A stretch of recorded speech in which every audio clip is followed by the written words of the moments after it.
Libro tercero. La ciudad de la cantante, en el que Elric tiene sus primeros tratos con Pantan, Gisana de Hardcore, y el hechicero Telekarna, y descubre algo más acerca de los mundos superiores. 1. El mar turquesa estaba tranquilo bajo la luz dorada de última hora de la tarde, y los dos hombres apoyados en el pasamanos de la nave se mantenían en silencio vueltos hacia el norte, con la vista en el brumoso horizonte. Uno era alto y delgado, e iba envuelto en una gruesa capa negra con la capucha echada hacia atrás, que dejaba a la vista su cabello largo y blanco como la leche. El otro era bajo y pelirrojo. Era una buena mujer, y te amaba, dijo por fin el segundo. ¿Por qué la despediste tan bruscamente? Era una buena mujer, replicó el más alto, pero su amor por mí le habría costado la vida. Deja que busque su tierra, y se quede allí. Ya he matado con mi mano a una mujer que amaba, Moonglum. No quiero que vuelva a suceder. Moonglum se encogió de hombros, y comentó: a veces me pregunto, Elric, si este triste destino tuyo no será una invención de tu propio estado de ánimo abrumado por ese sentimiento de culpa. Tal vez, aceptó Elric, despreocupado, pero no me importa si tu teoría es cierta. No hablemos más del tema. El mar espumeaba, y formaba una estela tras los remos que hendían su superficie impulsando la embarcación velozmente hacia el puerto de Dakos, capital de Hardcore, uno de los más poderosos entre los reinos jóvenes. Hacía menos de 2 años que Darmit, el anterior rey de Hardcore, había muerto en la desafortunada expedición contra Imrir, y Elric había oído que los hombres de Hardcore le responsabilizaban a él de la muerte del joven rey, aunque la imputación no era cierta. Al Melnibones le importaba poco que le atribuyeran la culpa, pues seguía sintiendo desprecio por la mayor parte de la humanidad. En una hora más anochecerá, y no es probable que sigamos bogando toda la noche, dijo Moonglum. Creo que me acostaré.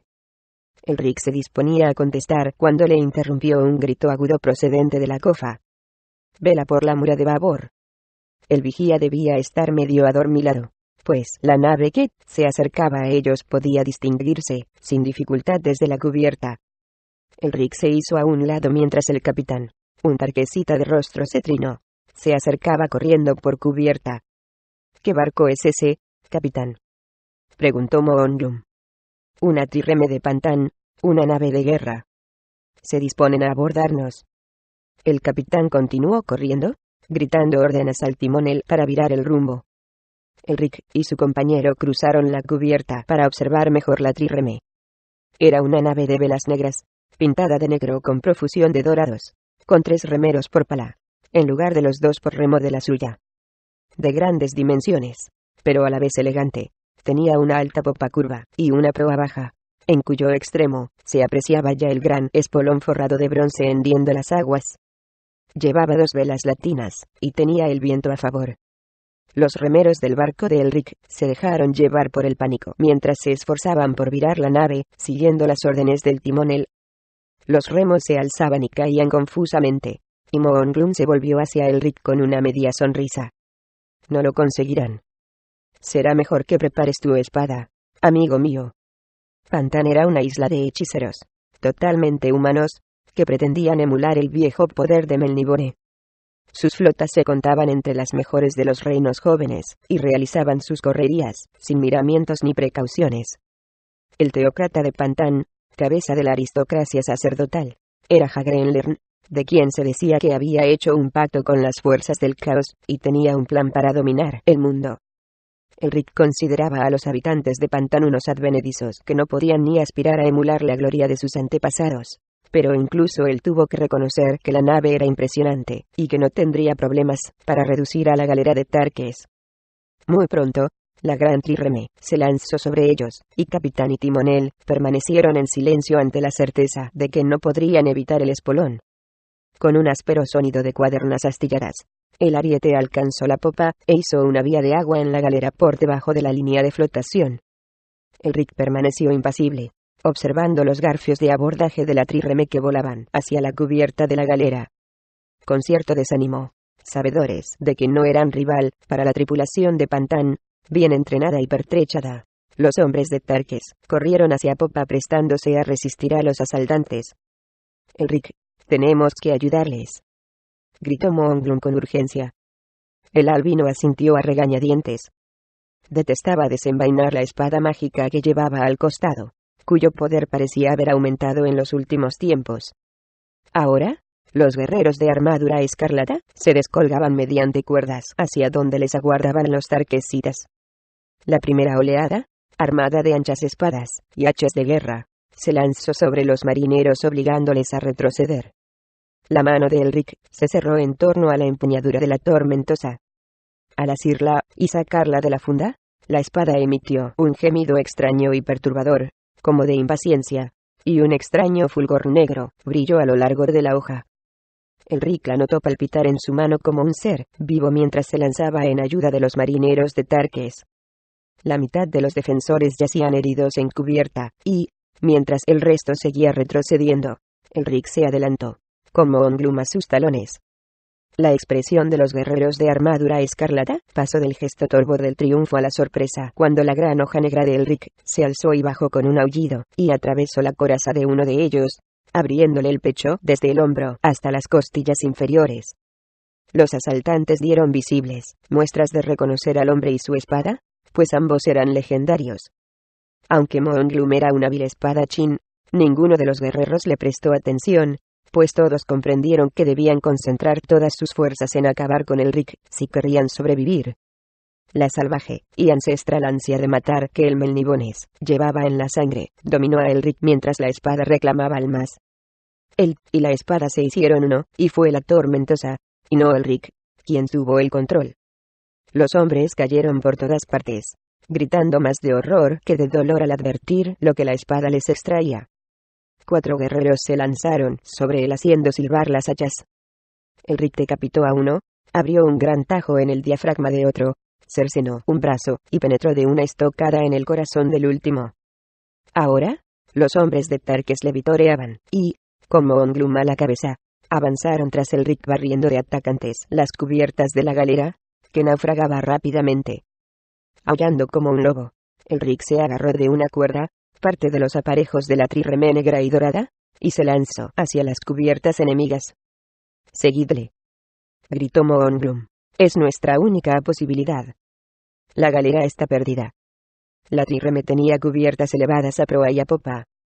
En la de proa se encontraba el capitán, vestido con espléndidas ropas escarlata y azules, y con una expresión estupefacta en el rostro ante el rumbo que habían tomado las cosas.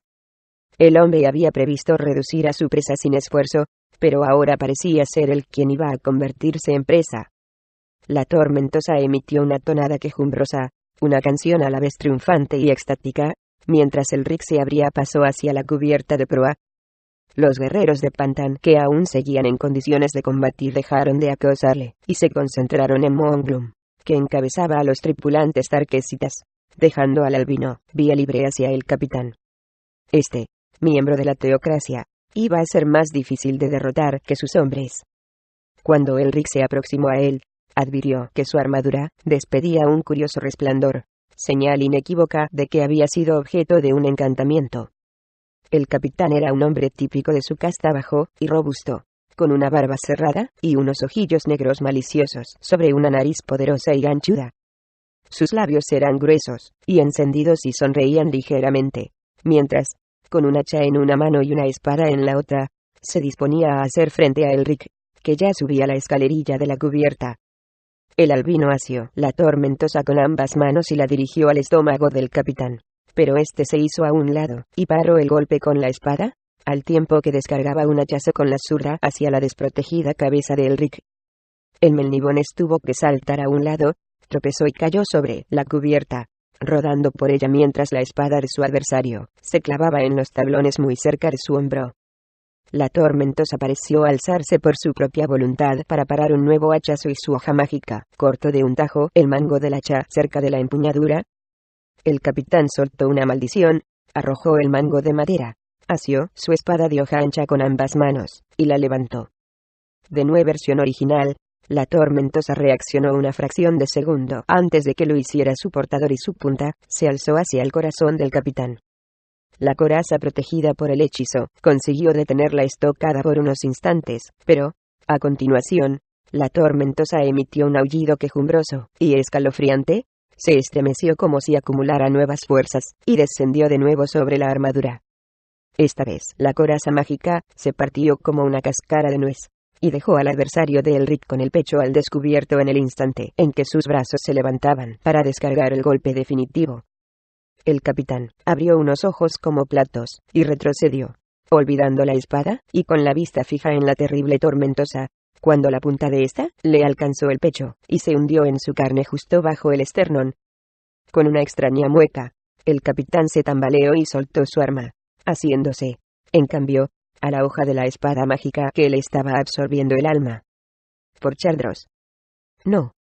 No. Ag.